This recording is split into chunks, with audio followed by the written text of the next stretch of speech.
Conversa de redação tem a participação de Júnior Moreira, do Eduardo Costa, da economista Rita Mundim, do cientista político Malco Camargos.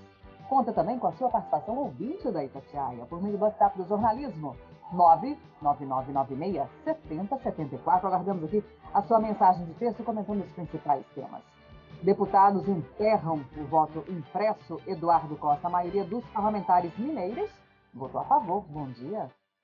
Bom dia para todo mundo. Graças a Deus, eu espero que o assunto esteja definitivamente encerrado, Kátia. Será que está mesmo, Malco Camargos? Bom dia. Bom dia. Também gostaria muito, Eduardo, mas infelizmente a ciência política vai te contrariar.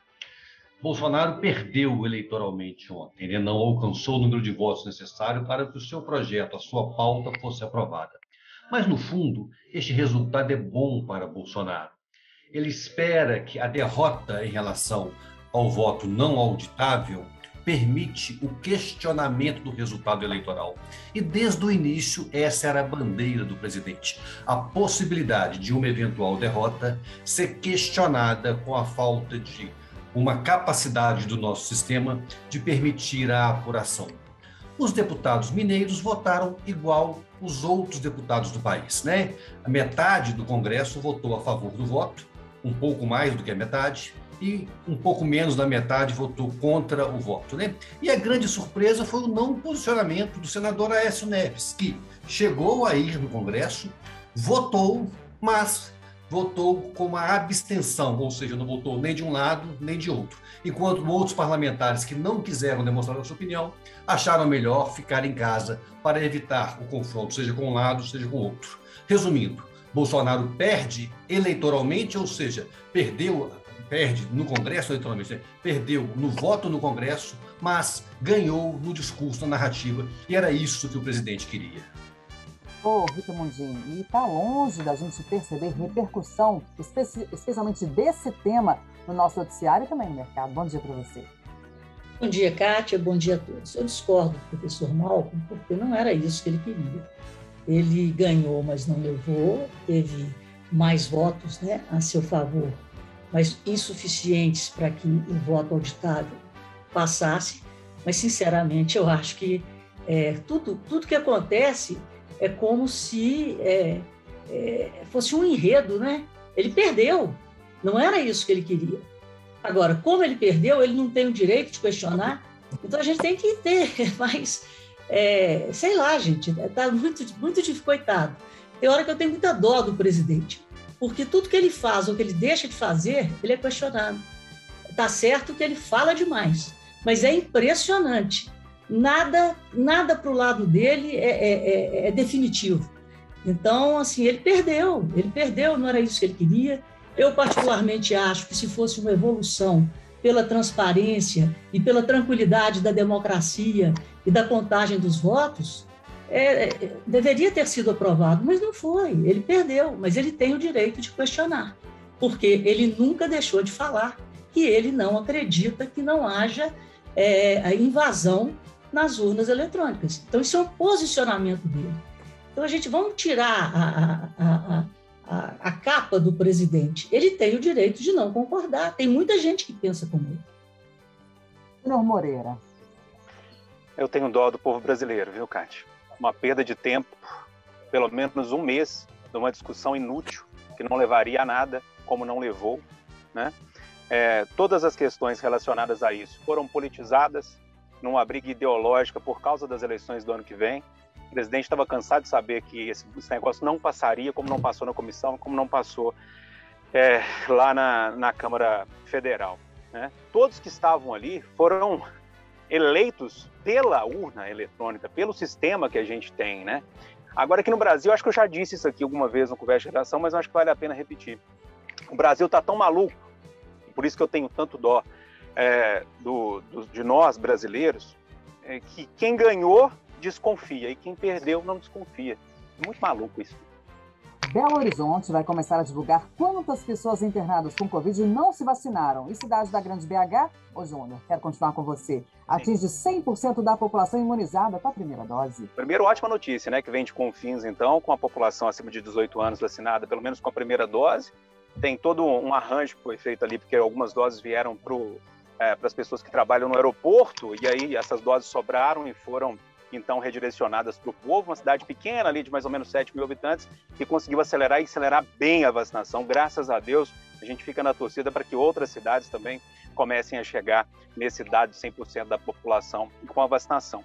Sobre os dados, Kátia, das pessoas internadas com Covid que não se vacinaram ou que se vacinaram, esse dado é importantíssimo para a gente ter uma resposta muito concreta se a vacina funciona ou não. Eu acredito que a vacina funciona, a gente olha para os dados e nota que a vacina funciona, a gente olha para fora e vê que os países que vacinaram grande parte da população, né, também que essa vacina funciona. A gente olha para os idosos aqui no Brasil e vê que o número de internações dos idosos também, esse número também caiu, ou seja, já tem indícios e caminhos mostrando que a vacina funciona. Mas esse dado é muito importante para a gente ter a certeza, né, acabar com qualquer dúvida que a vacina realmente funciona, né, e que as pessoas que estão tomando a vacina não estão indo para o hospital ou quando pegam a doença de forma mais leve. Me parece que a prefeitura, eu ouvi e respeito muito o professor Anaíto Penambás, viu?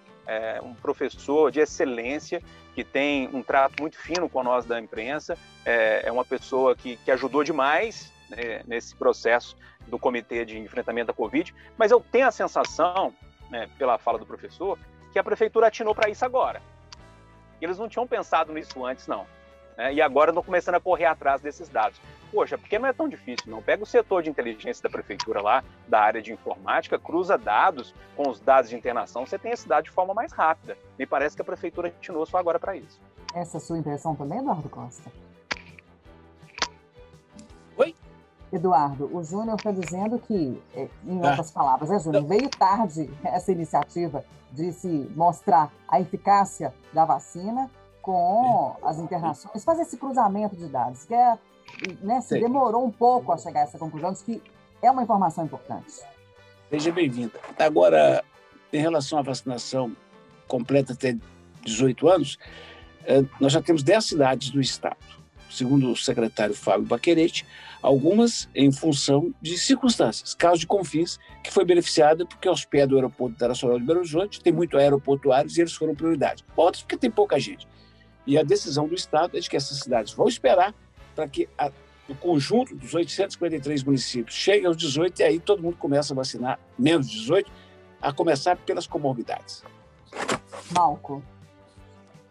Eu queria destacar, porque quanto mais informação o cidadão tiver, maior a possibilidade de ele aderir naturalmente ao processo de vacinação, São Paulo fez um estudo chamado InfoTracker, que foi publicado ontem, que mostra que entre os vacinados, 97% não tiveram nenhum problema mais grave com a Covid no último mês, ou seja, a vacina salva e salva vidas, sim. E Minas também traz esses dados, um dado simples, como o Júnior falou, basta cruzar o prontuário do paciente com a situação dele, foi vacinado ou não, está nas mãos do governo divulgar a situação de cada um internado, que vai poder mostrar para cada um o que muitos já sabem, mas outros ainda resistem a saber. Só a vacina salva, só a vacina fará com que nós voltemos à normalidade. Pois é, e só abrindo um parêntese aqui, há uma interpretação equivocada sobre a vacina e a Covid. Quem toma vacina não deixa de pegar Covid. A pessoa reage melhor à doença. Rita Mundim. É a questão da imunidade, Isso vai depender, inclusive, de cada indivíduo, mas a gente tem a média, de sucesso de imunidade de cada vacina. Eu acho que essa é a melhor campanha em prol da vacinação, em prol da vacina. É exatamente mostrar os números do sucesso de quem toma a vacina, ou seja, da imunidade de quem toma. E isso deveria ser quase que exigido que fosse divulgado em todos os lugares, em todos os municípios, em todos os estados e em nível nacional. Essa é a maior campanha a favor da vacina e, principalmente nesse momento de muita luta em favor da segunda dose, é a melhor estratégia de convencimento para se tomar a segunda dose. É a imunidade ou a capacidade que o organismo cria de ser mais resistente ao vírus, mesmo que a pessoa contraia o vírus. Eduardo Costa, após críticas do prefeito de Belo Horizonte, Alexandre Calil, o governo de Minas mantém previsão de conclusão da construção do Rodoanel para 2026. Eu até convidei o governador Zema para falar hoje, porque o Calil está jogando no colo dele muita coisa. Ele não pode, vai estar numa missão que eu considero muito importante no Espírito Santo, tratando aí de acordo de Mariana, da Vale, mas o secretário Marcato vai estar hoje no nosso programa para falar dessa tramitação, dessa discussão em torno do projeto do Rodoanel. Também 2 vereadores vão estar no programa, porque o prefeito disse que a não aprovação de um projeto de investimentos para o Vilarinho é culpa de vereadores boçais. É preciso pontuar, para quem ouviu ontem, quem nos ouve aqui, o seguinte: a minha mãe me ensinou que quando você recebe alguém na sua casa, você tem que ser delicado, tem que ser educado e saber ouvir. A visita do prefeito nos honrou. Ele nos deu 2 notícias em primeira mão que eu considero importantíssimas. Uma delas é de que vai ampliar o número de alunos em sala de aula, em função, né, da pandemia estar cedendo, acabar com as bolhas ou diminuir as bolhas. E a outra é de que pretende, sim, manter os leitos de UTI criados nesse período de pandemia. Ponto. A partir daí, todas as outras respostas do prefeito, a mim, enquanto cidadão, não convenceram ou deixaram dúvidas gritantes. Por exemplo, eu não me conformo de tanta demora na identificação, na captura, no tratamento dos gatos do Parque Municipal. Eu sei que a raiva é doença letal, gravíssima, mas um parque desse não pode ficar fechado 6 meses. Eu acho. Também discordo frontalmente quando o prefeito fala que não pode agir mais em relação a moradores de rua, porque o Ministério Público e a Defensoria Pública não deixam. Eu não consigo entender se uma boa conversa não chega ao meio termo. Discordo quando o prefeito fala que metrô é com o Bolsonaro, anel é com o Bolsonaro, porque eu nunca vi falar que ele foi lá. Ele até disse que pediu audiência e não foi recebido. Mas eu acho que é com Belo Horizonte, que é aqui que o anel mata, é aqui que o metrô faz falta. Aí vem o Rodoanel. E o prefeito disse que ele não vai sair nos próximos 20 anos por causa da dificuldade das desapropriações. É uma verdade, desapropriar não é fácil. Mas daí a duvidar do Rodoanel, ou não se mostrar empolgado, eu disse a ele, e discordo, acho que o Rodoanel é a saída para acabar com essa matança no anel. E da minha parte, é 100% de vibração. O prefeito também não tem a minha anuência, ele sabe disso, quando ele fala que a Tereza Cristina é problema do Zema junto com o contágio. Não, tanto é que o Fuad, seu vice, esteve na reunião. A Tereza Cristina explode dentro do Arrudas, em Belo Horizonte. A Pampulha, que ele disse, por que eu vou no Zema? É só ele resolver com a Copasa. Não é assim. Na minha opinião, a Pampulha fede em Belo Horizonte, o prefeito de Belo Horizonte tem que estar à frente. Então, por essas e outras, é que é bom contato. Você vai discutindo, explicitando os seus questionamentos, as suas discordâncias e respeitando a autoridade. Repito, isso não é só de Calil. Os últimos prefeitos de Belo Horizonte, quando são apertados nas questões mais cruciais, entregam todas para outros níveis de governo, né? Nesse momento, o pessoal que defende animais está brigando muito, porque tem muito acidente aqui na MG 424 envolvendo animais, machucando os animais, matando gente. E aí os prefeitos de São José da Lápida, por exemplo, falam que é com o DR. Nós inventamos no Brasil a transferência de responsabilidades, cara. Se for do jeito que o prefeito Calil acha e que Márcio da Serra da Chave e outros acham, eu não sei para que tem prefeito. Sinceramente. Se o prefeito não pode resolver as questões mais graves, que é o nosso cartão postal, que é o nosso palco da morte, que é o nosso transporte, a mobilidade, e que é questões cruciais como a contenção das enchentes, aí o prefeito virou um mero gerenciador de crise. É isso. Mas vão tocando a vida e torcendo para que dias melhores virão. Eu, repito, acho que o Rodoanel é a obra mais importante que esse Estado pode ter. Vou torcer com todas as forças, Kátia. Ô, Júnior Moreira, em passagem recente pelo Palavra Aberta tratando do tema Rodoanel, o secretário Fernando Marcato até demonstrou disposição para poder receber o Gustavo Gazinelli, que foi o ambientalista que participou com a gente, para poder ouvir as críticas e fazer possíveis adequações. O importante nesse momento é o diálogo. Kátia, dentro de tudo que o Eduardo falou aí, Rodoanel e outras coisas mais, eu só tenho uma frase para dizer. A campanha está aí e está bem acelerada dos dois lados. Concorda, Malco Camargo Chapéu? Uso eleitoreiro de temas como esse? Sem dúvida, Júnior está correto, a campanha está aí e vários dos comportamentos dos nossos políticos agora já está mirando em 2022. Agora, tem um pessimismo do Calil que contradiz a nossa história recente, né? O acordo com a Vale só foi do tamanho que foi e começou a reparar as injustiças porque houve um esforço do governo estadual, da Assembleia Legislativa, do Ministério Público e da Defensoria Pública. Ou seja, quando entes políticos demonstram boa vontade, os problemas são sim resolvidos. Então basta o Calil também dar sinais de boa vontade para que a gente busque a solução desses problemas que tanto afligem Belo Horizonte. Ô Rita Mundinho, especificamente sobre essa questão do Rodoanel, é uma obra importante e costuma-se exaltar os resultados econômicos para o Estado, com um empreendimento desse, por exemplo? Pois é, Kátia, é uma pobreza de espírito político no país.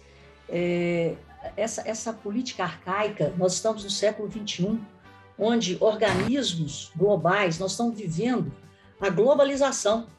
Então, os países, as regiões fazem tratados, todo mundo se une para melhorar a mobilidade de pessoas, de bens e serviços, e que isso termine lá na ponta como prosperidade, como melhoria de vida da população do planeta. E aqui nós não conseguimos, por questões políticas, questões de capitanias hereditárias, quando alguma coisa boa acontece, o mérito é meu. Mas se tem alguma coisa ruim, ao invés de tentar solucionar, de tentar resolver, você passa para o outro. E não existe diálogo, não existe associação para a solução dos problemas. E, infelizmente, os políticos são representantes do povo e agem em nome do povo com o dinheiro do povo, que advém da coleta de impostos e contribuições. Então, é vexatório isso, é um vexame. Você não conseguir, em pleno século XXI, enxergar na sua cidade, na sua região, no seu estado, no seu país, a capacidade política de unir em prol do bem comum e entregar prosperidade para a sociedade. Ô, Júnior Moreira, a Lei Maria da Penha acaba de completar 15 anos.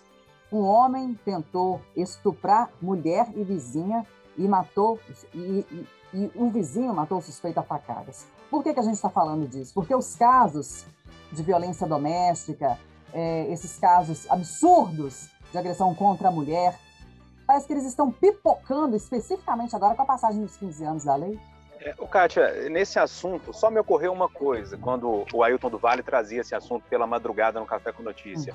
Porque o que acontece, resumindo a prosa, uma mulher era quase estuprada na frente de uma casa, e essa pessoa que é moradora da casa saiu e tentou ali intervir na situação para ajudar a mulher e acabou matando o agressor. É basicamente isso. E a pergunta que veio na minha cabeça é, será que essa pessoa que matou esse cara que estava tentando estuprar uma mulher merece ser indiciado? Merece ir até um júri? Não sei, viu? Acho que não. É um argumento forte, parece aí, né, Eduardo Costa? A favor. Sem dúvida. Agora, Kátia, eu vou pegar o exemplo nacional do momento, de ontem. O caso mais famoso hoje do país. Uma milionária, salvo engano era paulista, muito rica, mandou matar, contratou um corretor de imóveis por R$200 mil e mandou matar o namorado que estava traindo. Foi preso mês passado. Foi solta ontem, com ordem para não viajar ao exterior, não sair de casa e não ir a boteco. Uai, aí não tem jeito. Está aí o exemplo, porque a coisa não funciona. No dia contra o marido, souber que vai pegar aí cana brava e que vai ter trabalhos forçados, que vai quebrar pedra aí numa pedreira dessa aí para poder calçar as ruas dos municípios pobres, as coisas mudam. Mas minha mãe tinha razão, ela falava assim, perde quem vai para debaixo da terra, meu filho. A gente trouxe esse caso, Júnior, Eduardo acrescentou esse, e eu estou ainda sob o impacto do caso da mulher que levou 14 tiros, de ontem para hoje, 14 tiros, felizmente na parte inferior do corpo. Está viva. O namorado, o marido, o inconformado cometeu suicídio. Mas é uma sobrevivente. 14 tiros é muita coisa. Vambora, gente. Bora. 8h59. Final do Jornal da Itatiaia desta quarta-feira, com a apresentação de Júnior Moreira e Kátia Pereira. Agradecer também ao Malco e à Rita está no finalzinho do Jornal da Itatiaia. Amanhã a gente conversa mais. Amanhã tem mais conversa de redação. Ótimo dia a todos!